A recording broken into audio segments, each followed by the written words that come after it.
1996 on the track.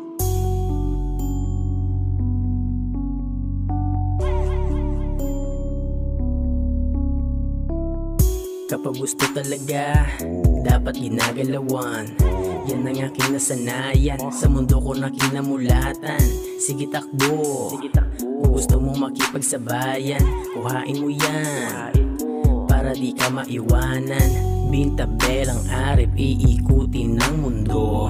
Sa ngayon muna ay luto lang sa studio.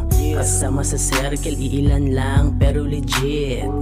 Masariling estilo, di na kailangan na magpilit. Halos lahat ng nakikita nagmamagaling, pero iilan lang din talaga yung magagaling. Wala akong katulad, hindi mo pwede na ihambing.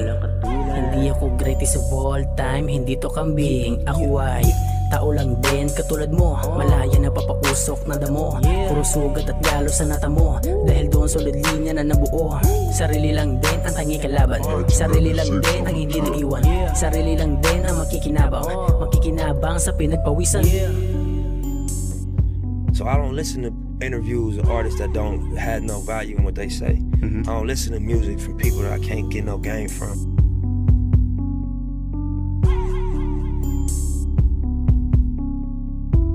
Crazy melody si Crazy Bone na pinapatugtog para kumalma ang utak.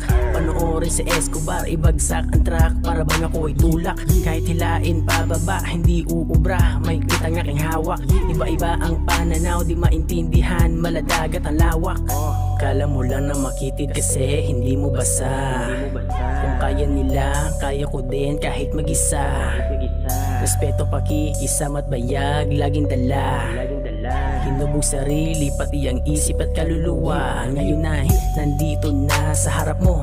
Ano masasabihin ka ba bro? Pasensya di marinig sinasabi mo. Bingi kasi ako sa mga tulad mo. Ginagamit utak bilang tapang, pero hindi ang gustong patunayan. Kahit mahirap palag, sige laban. Gusto ko lang din yumaman.